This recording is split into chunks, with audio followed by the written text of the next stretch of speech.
And early on, it was always a conversation with me and all the other rappers was like, yo, is M going, when is this nigga going to come back? Like, what's up? Like, you know what I mean?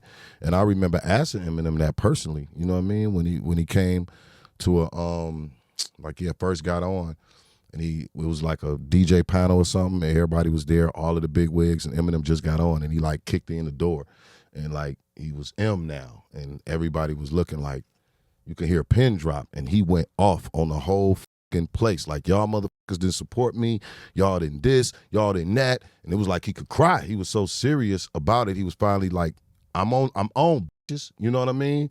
And I didn't get y'all support. And everybody was quiet there. And, you know, I was on the panel at the time, so I was just went boom, boom, boom, boom, boom. Yo, all that's cool, M, but is you still looking out for the deal, what we about to do?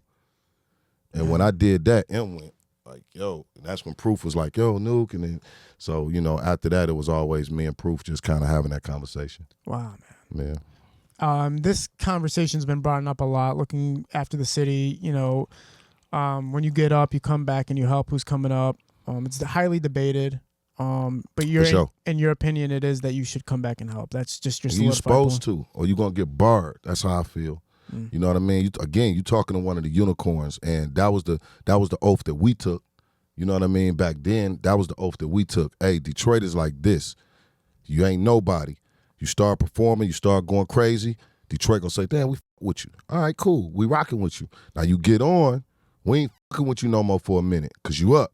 But then when you pass that threshold, we back fucking with you again, and now we need you to reciprocate. And that's just the whole strategy and structure of this whole Detroit shit. And that's how it started. That's how it should be. I know Eminem was at 88.1 at one time saying, Al Nuke, how's you doing what you doing? I don't know how you doing what you doing, bro.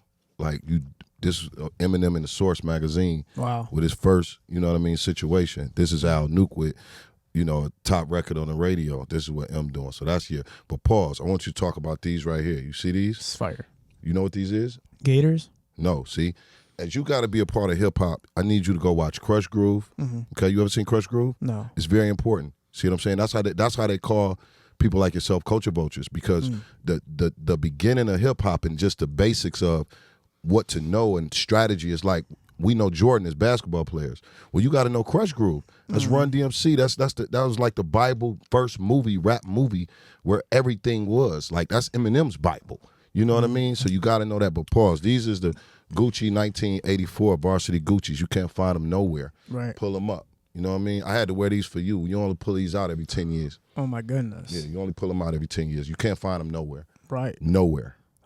So you're saying that even at that time, when Eminem's shouting you out, you're already stamping yourself. They're wondering how you're doing it. Is it because of the breakout of the 1996 tape, or was it previously? Yeah, I had a single. I had a single called "Out the Door" and then "Party." I had like 3-4 singles on a radio at a time where radio wasn't rocking with us. Period. You got to think, I came out in a time where, can you believe West Side? You couldn't even put out a West Side album. Like, you couldn't. An East Side person couldn't distribute his album on the West Side. You know what I mean? I pulled a pistol on a West Side distributor. You know what I mean? Like, real talk. It's all receipts. Everything I say today, you can go and research it. I never lie to you or never lie, period. I'm always 100. I had to pull a pistol out on the West Side distributor because he was like, yo, you mentioned the East Side and some East Side. And this was way before, you know, the East Side, West Side beef. What year are we talking here? We talking 98. 97, 98, you pull it up, 99, all of that. You know what I mean? It wasn't Detroit East Side artists couldn't put their albums out really on the West Side. And it was a little vice versa too, but it was mainly like a lot of East Side, West Side distributors, and like you talking about Damon Records and a lot of record company, you know, a lot of them joints, they weren't really with East Side artists. What was the problem with sharing East Side and West Side music? Like, what's the segregation for? That's a good question. I think it was just, it's always been like that. East Side niggas and West Side niggas is different. Like right now you see a lot of unity and you see a lot of kumbaya and shit, but it's still that underlining, you know what I mean? Like, nigga, we an East Side nigga with a dirty white tee on. We gonna have 10,000 in our pocket. We don't give a fuck, nigga. It is what it is. It's up. Right. And you gonna have the West Side niggas that's saying, nigga, I'm gonna always stay clean. I'm gonna always stay fresh. I'm gonna always have a bag. You know, it is what it is. Y'all niggas too mean all the time. Nigga, get some money.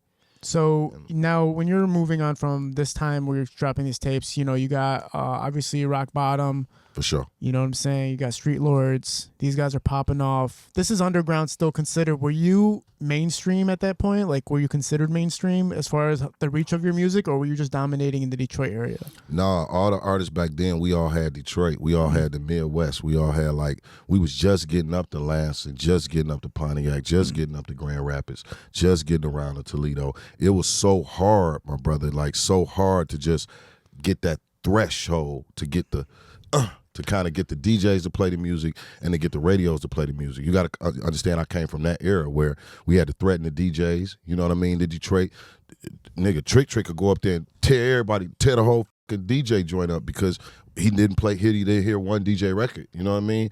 We would all have our situations. You know what I mean? With certain DJs, certain promoters.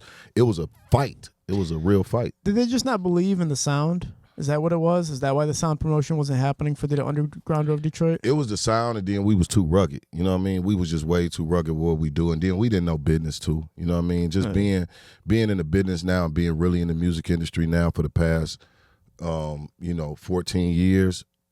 Now I'm inside and see how we was just kind of like, we got a record, play it, we gonna beat your ass.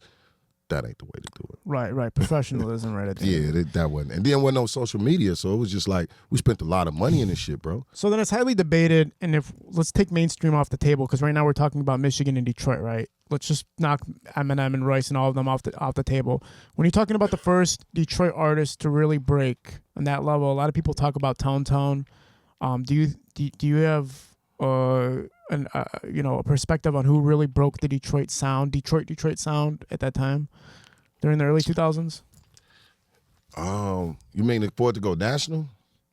You got to think, bro, we was an ecosystem within ourselves. You had people like myself, people like Tone Tone, K Deezy. Everybody was making our own money here. So it was like we was already established, getting $2,000 a verse, $1,000 a verse, $1,500 a show, $2,000 a show. So it was like just really grew upon that. But right before that, it was a fight. It was a fight with the DJs, again, with the promoters. So it slowly had to happen. You know what I mean? People had to get beat up. People had to get stripped naked. It was a lot of shit had to get happen until we finally started getting music played. So when we started getting music played on the radio, it was myself. It was Deezy. It was Tone Tone. It was everybody coming. Boom. It was like a bump that was waiting to bust. It was just, a lot of artists that was already right there in the threshold. But when it first started, okay, with Detroit picking back up as an artist, it was 4 artists. It was me, Trick, Bombshell, Play School. There was nothing cracking in Detroit. Nothing. Period. Eshawn had his thing going, but he had his own market. This nigga talking about, the devil and shit. So he had the YCP and he had his own. My homie had his own move. Was Awesome Dre a part of that collectively, no, or was that too early? No, that was too early. Okay. Like when them niggas came out, Awesome Dre, shout out to all them brothers, you know what I mean, Smiley, and all them people, but they stopped. And you had a pause in Detroit music for at least 5 years. Wow. Strong, where it wasn't no music. And radio, like, oh, who is what? Like, we too invested in what's going on. You know what I mean? The program directors and music directors, they was too busy into that.